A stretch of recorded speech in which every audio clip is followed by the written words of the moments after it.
사순례제 일주일이 시작되었습니다. 사순절은 가나안으로 향하는 광야의 여정, 그러한 시기이고, 동시에 오늘 우리들에게 있어서는 하나님께서 보시니 참 좋았다 했던 그 한 처음의 모습을 회복해가는, 되찾아가는 여정인 것이죠. 이 여정에 반드시 가지고 가야 할 것이 있습니다. 그것은 바로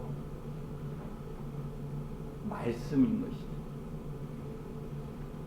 말씀을 깊이 경청하고 주야로 묵상하고 곱씹고 되새김질하며 그것을 입으로 고백할 때 그것이 우리의 입술에, 우리의 마음에 깊이 새겨지게 되고, 그 말씀을 붙잡고 떠나는 것이 광야의 여정입니다. 하나님의 약속을 붙잡고 가는 여정이지 내 생각으로 가는 길이 결코 아니라는 것이죠. 하나님께서 가나안 땅을 약속하셨기에 그들은 그 가나안 땅에 대한 소망을 간직하고 그 길을 떠났듯이 우리도 한처음 모신이 참 좋았다 했던 그 모습, 그리고 직전 주일에 그리스도의 거룩한 변모 사건을 통해서 우리의 모습이 어떠한 모습으로 변해 가야 하는지를 우리에게 보여주셨습니다. 때문에 그 모습, 그 영광스러운 모습을 되찾아가는 여정이 우리에게 사순 시기인 것이고, 이것이 곧 광야의 여정인 것이죠. 주님은 요르단강에서 세례를 받으시고 하늘로부터 기도하실 때 하늘이 열리고 하늘로부터 성령이 임하시고, 그리고 하늘로부터 너는 내 사랑하는 아들, 내 마음에 드는 아들이다 라는 음성을 듣게 되므로 자기 정체성, 내가 누구인지 그 신적 근원에 대해서 깊이 확신하게 됩니다. 그런데 사단이 이끄는 것이 아니라 성령께서 이끄시는 것이죠. 성령께서 성령의 인도를 받아 성령의 이끄심을 따라 예수께서는 광야에로 나가게 됩니다. 이 광야라는 것은 시련과 단련의 장소이고 유혹의 장소이고 하나님 현존 처음의 장소입니다. 높은 산과 광야는 머금의 자리가 아니라 여정의 자리인 것이죠. 거기에 머무는 것이 아니라 그 여정을 통해서 우리가 빚어지고 우리가 변화되어가는 과정일 뿐이라는 것입니다. 하나님께서 일찍 이스라엘 백성들을 광야로 이끄셨고 40년의 긴 세월을 광야를 방황하게 하셨습니다. 그것은 하나님의 특별한 뜻이 있었기 때문에 그렇게 이끄셨던 것처럼 성령께서는 우리의 삶도, 주님의 삶도 광야로 먼저 이끄십니다. 앞서 말씀드렸던 대로 광야는 기도의 자리이기도 합니다. 현존 체험의 장소이기도 합니다. 고독의 자리이고 골방의 자리인 것이죠. 하나님께서 이스라엘 백성을 광야로 이끄셨을 때 그 광야는 이스라엘 백성들에게는 불평과 원망의 장소였습니다. 왜 하나님, 차라리 에집트에서 야훼 손에 맞아 죽는 이만 못하다, 거기에서 고기 가마의 곁에 앉아 빵을 배불리 먹던 우리를 왜 광야로 이끌어서 이토록 고생시키느냐 하며 불평과 원망의 장소였습니다. 그런데 그 불평과 원망의 장소에서 하나님은 그들을 마음의 모든 노예 근성이라든지 상처들을 치료하는 장소요, 동시에 그들 본래 하나님 모시기에 좋았다 했던 참된 이스라엘을 빚어가는 빚음의 시간으로 하나님께서는 활용했던 것이죠.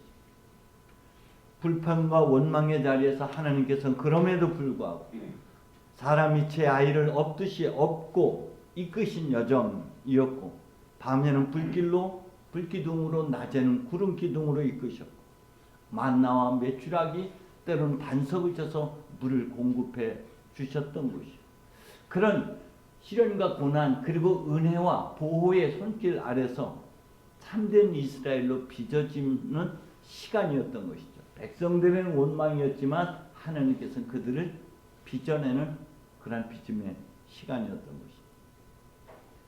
사람이 빵으로만 사는 것이 아니라 말씀으로 살아가리라는 것을 가르쳐주기 위한 고난이었다는 말씀입니다.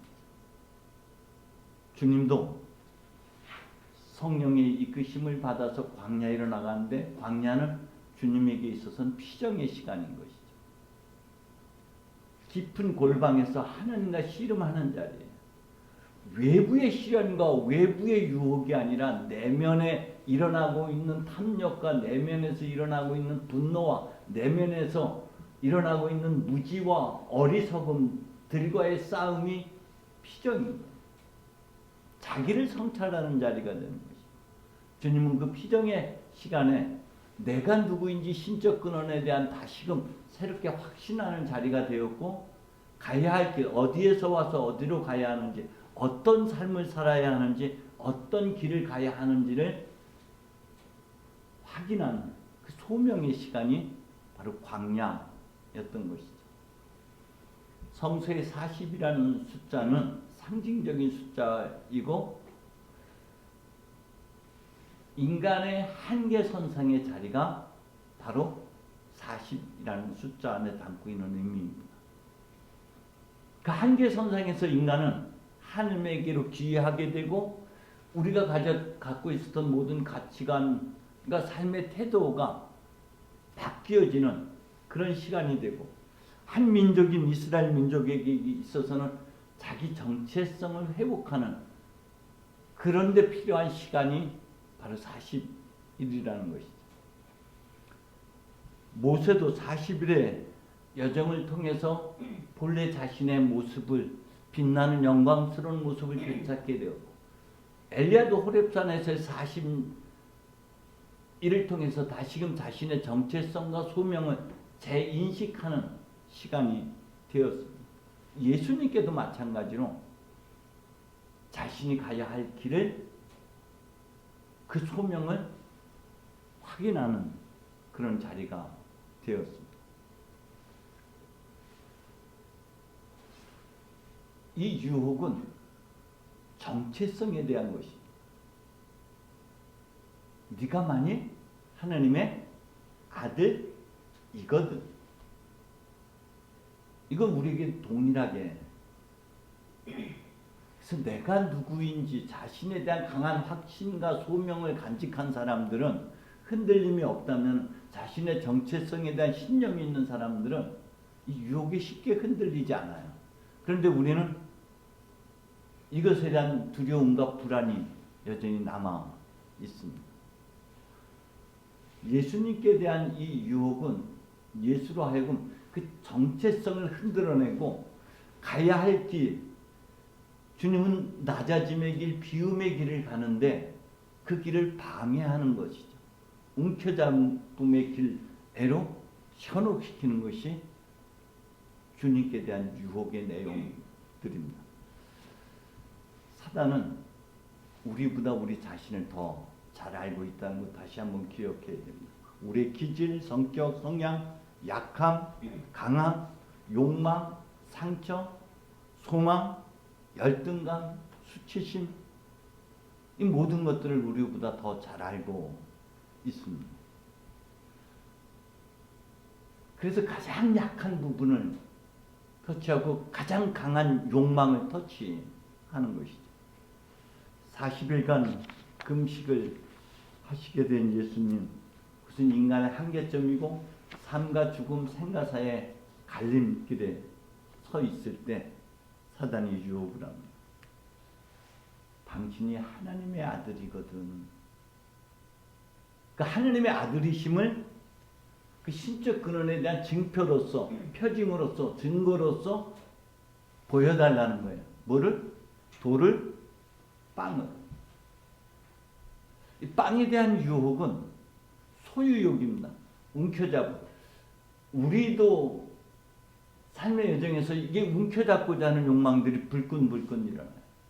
근데 특히나 이 욕망이, 이 소유욕에 대한 어떤 집착, 우리가 살아가는 이들의 상당수는 성장 과정에서 부모의 감정 조절이 잘 이루어지지 않아서 늘 불안과 염려 속에 성장했던 케이스. 그래서 그 불안 증세가 굉장히 강해. 자기 자신에 대한 신뢰가 없어요. 불신의 상태이고, 그래서 안전에 대한 욕구가 강합니다. 그래서 움켜잡아야지.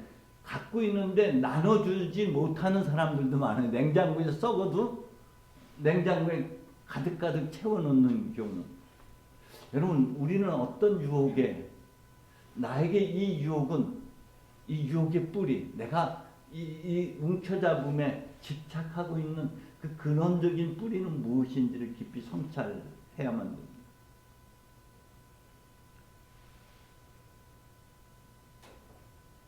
간교한 뱀이 하와에게 나타나가지고 유혹을 하죠. 아주 교묘하고 간교하게 유혹을 합니다. 하나님께서 너희들의 이 동산에 있는 나무 열매는 하나도 따먹지 말라고 하셨다는데 그게 진짜냐? 아니다. 다 따먹되 요 나무만은 따먹지 말라고 했는데 고기 하나가 덧붙여요. 자기 생각이. 만지지도 말라가 덧붙여요. 이렇게 논쟁적으로, 사단하고는 논쟁적으로 나가면 불리해지고 결국 질 수밖에 없어요. 그래서 과연 보암직하고 먹음직하고 그렇게 영리하게 해줄 것 같아서 자기 느낌에 자기 자신에게 속아 넘어갈 때가 많습니다. 그런데 주님은 말씀을 곱씹고 되새기고 있었기 때문에 그 말씀을 다시금 부여잡은 것이죠. 우리가 렉시오 디비나나 이 관상기도를 할 때 그 말씀을 부여잡는 것은, 자꾸 되뇌이는 것은 그 말씀이 나를 이끌게 하기 위함인 것이죠. 그래서 예수님께서는 자신의 생각 논리로 반박하지 않고요, 사람이 빵으로만 사는 것이 아니다, 하느님의 입에서 나온 말씀으로 살아가야 한다고 이야기를 합니다. 그렇죠. 빵의 불필요성을 얘기하는 것이 아니라 보다 더 중요한 것이 있다는 것을 강조하고 있죠. 우리가 움켜잡고 있는 것, 이것 말고 더 소중한 것들, 그것을 바라보라고 말씀하고 있는 것입니다. 이 유혹의 실패를 하게 된 사탄은 높은 곳으로 데리고 예수님을 데리고 와서 모든 왕국을 보여줍니다. 그리고 네가 나한테 절하기만 하면, 이건 우상 숭배에 대한 유혹인 것이죠. 동시에 권력욕, 지배욕, 성장 과정에서 억압과 지나친 통제를 받은 경우에 많이 나타나는 현상이에요. 시어머니, 시집살이 살던 며느리가 시집살이를 더 시키게 되는 것과 마찬가지로 폭력과 억압을 당했던 아이가 성장하면 또 다른 폭력자가 되는 것처럼 우리 안에 이런 요소들이 없는지를 깊이 성찰해 볼 필요가 있는 것이죠. 자신도 모르게 지배욕과 우상숭배, 자기가 왕이 되고 자기가 하나님이 되고자 하는 이 욕구로 인해서 우리가 스스로 거기에 걸려 넘어질 때가 얼마나 많은지 때문에 우리 자신 안에 이런 분노, 이런 탐욕들, 이런 욕구들이 어떻게 자리 잡게 되었고 그것이 내 안에서, 내 삶에서 어떻게 나를 지배하고 있는지를 깊이 성찰해야만 됩니다. 주님은 제자들 발 앞에 무릎을 꿇고 그들의 발을 닦아주셨던 길을 가셨어요. 주님은 우리에게 그렇게 말씀해요. 세상의 통치자들은 권력으로 누르고 지배하지만 너희들은 그래서는 안 된다. 사람의 아들도 섬김을 받으러 온 것이 아니라 섬기러 하고 모든 사람들을 위해서 목숨을 내어 주러 왔다라고 우리를 가르치십니다. 때문에 주님은 주님이신 너의 하나님만 예배하라고 그 말씀을 가지고 대응하셨습니다. 세 번째 유혹은 어떤 유혹인가? 명예유혹이에요. 우리도 사랑받고 인정받고 관심받고 싶어합니다. 근데 사단은 아주 교묘하게 여기서 네가 하나님의 아들이거든 뛰어내려 봐라. 말씀을 왜곡시키는 경우가 얼마나 많은지 몰라요. 요즘 수많은 교회에 수많은 목사님들, 목회자들이 이 말씀을 왜곡시켜버리는 바람에 사람들이 도통 헷갈려서 사단도 말씀을 교묘하게 틀어버립니다. 사랑받고 인정받고 싶은 이 욕구가 강하게 나타나는 경우는 그 정도로 성장 과정에서 과잉 칭찬, 잘한 부분에 대해서 과잉 칭찬을 받았거나 충분히 그렇게 인정받지 못했을 경우에 이런 유혹에 시달릴 때가 참으로 많습니다. 저 여러분이 내면의 이 탐욕과 분노와 어리석음이 어떻게 형성이 되었고 자리 잡고 있는지, 나에게 어떤 결핍이 이러한 삶으로 왜곡시켜 버렸는지를 깊이 성찰하는 것이 사순절 기간입니다. 사단은 결코 한 번에 포기하지 않습니다. 그림자 같습니다. 예수님이 십자가에 못 박혀 있는 그 상태에서도 사단은 계속해서 유혹합니다. 정말 하나님께서 택하신 그리스도라면 어디 한번 내려와 보라지. 지나 살려보라지. 내가 진짜 유다인의 왕이라면 자신이나 살려보라. 당신도 살리고 우리도 살려봐라. 끝까지 십자가의 죽음을 포기하게끔 유혹하는 것이. 우리 삶에서도 이 유혹은 지속되고 있습니다. 때문에 이 유혹과 싸움에서 승리하기 위해서는 깊이 말씀을 자꾸 되뇌이는 300개 없어요. 또 하나는 깊이 우리 자신을 성찰하면서 이 사순대제 기간 나를 왜곡시켜 놓은 것들, 그런 내면에 선과 악이 서로 대립하고 갈등하고 있다면 그것이 원인이 뭔지, 뿌리가 뭔지를 깊이 성찰해야만 합니다. 밖의 유혹이 아닙니다. 밖에서 나를 유혹하는 것이 아니라 내 내면에 잠재되어 있던 소유욕이라든지 지배욕이라든지 명예욕이 자라나서 드러나는 것이지 결코 밖의 유혹에 의해서 넘어지는 것이 아니라는 것이기 때문에 이번 사순대제 기간 자기 자신의 내면을 깊이 성찰하는 그런 기간이 되기를 간절히 소망합니다. 성부와 성자와 성령의 이름으로.